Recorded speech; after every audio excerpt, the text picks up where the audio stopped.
अस्सलाम वालेकुम। कैसे हैं आप सब? उम्मीद करती हूँ कि आप सब खैरियत से होंगे। जी, आज हम जिस सबक की पढ़ाई करने लगे हैं उसका नाम है आसमानी किताबों पर ईमान। तो चलें जी, हम इसकी रीडिंग स्टार्ट करते हैं।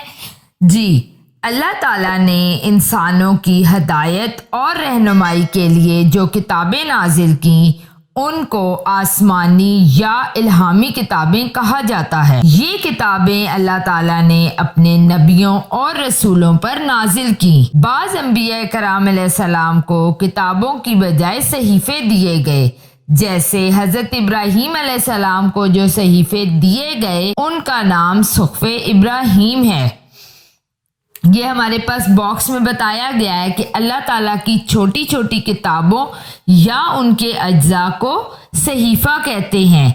सहीफा की जमा सुहफ़ है। 4 आसमानी किताबों के नाम दर्ज झैल हैं। तौरात मुकद्दस, ये किताब हजरत मूसा अलैहिस्सलाम पर नाजिल हुई।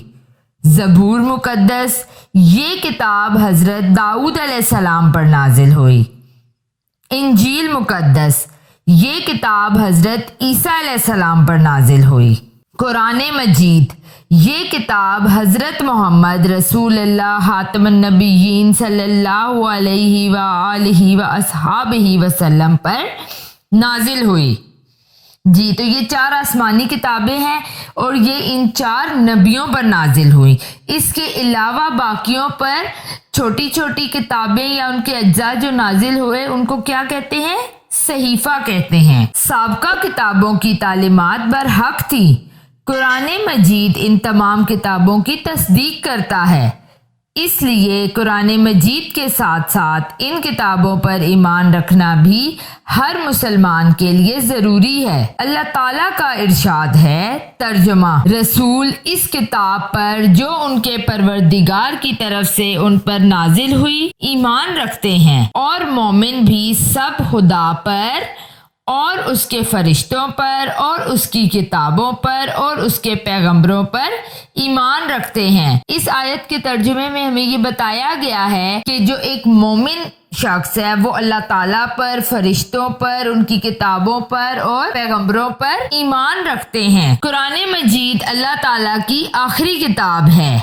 ये अरबी जुबान में नाजिल हुआ। कुरान मजीद से पहले जो किताबें नाजिल हुई थी वो किसी खास ज़माने और इलाके की तरफ भेजी जाती थी, जबकि कुरान मजीद को दुनिया के तमाम इंसानों के लिए भेजा गया है। ये क़यामत तक आने वाले इंसानों के लिए हदायत का सरचश्मा है। इसकी हिफाजत का जिम्मा खुद अल्लाह ताला ने लिया है। अल्लाह ताला का इरशाद है, तर्जुमा, बेशक ये किताब नसीहत हमने उतारी है और हम ही इसके निगहबान हैं। फरमाने इलाही, ये बॉक्स के अंदर अल्लाह ताला ने क्या फरमाया है वो बताया गया है। कुरान पाक की आयत का तर्जुमा है, ये किताब जो हमने तुम पर नाजिल की है बाबरकत है ताकि लोग उसकी आयतों में गौर करें और ताकि अहले अकल नसीहत पकड़ें। ये किताब हजरत मोहम्मद रसूलुल्लाह खातमुन नबिय्यीन सल्लल्लाहु अलैहि व आलिहि व अस्हाबिहि वसल्लम पर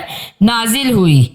जिस तरह आप सल्लल्लाहु अलैहि व आलिहि व अस्हाबिहि वसल्लम की खत्मे नबूवत पर ईमान रखना ज़रूरी है, उसी तरह कुरान मजीद की आखिरी इल्हामी किताब होने पर ईमान रखना भी ज़रूरी है। अब क़यामत तक आने वाले लोगों के लिए हदायत का वाहिद ज़रिया है। इसकी तालीमात पर अमल करने में ही इंसानों की निजात है। कुरान मजीद एक मुकम्मल और जामिया किताब है।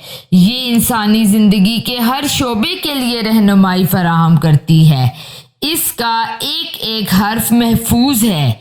ये एक बेमिसाल किताब है। नबी अकरम सल्लल्लाहु अलैहि व आलिहि व अस्हाबिहि वसल्लम ने हमें कुरान मजीद की तिलावत करने, उसको याद करने और उसकी तालीमात पर अमल करने का हुक्म दिया है। हमें चाहिए कि हम कुरान मजीद की बाकायदगी से तिलावत करें, उसको पढ़ें, याद करें और उसकी तालीमात पर अमल करें। जी, तो ये थी हमारी सबक आसमानी किताबों पर ईमान की पढ़ाई। अगर आपको इसमें कोई भी कंफ्यूजन हो तो हमें कमेंट में ज़रूर बताइएगा। अगर आपने हमारे चैनल को अभी तक सब्सक्राइब नहीं किया तो हमारे चैनल को सब्सक्राइब ज़रूर करिएगा, हमारी वीडियो को लाइक करिएगा और अपना बहुत ख्याल रखिएगा। अल्लाह हाफिज़।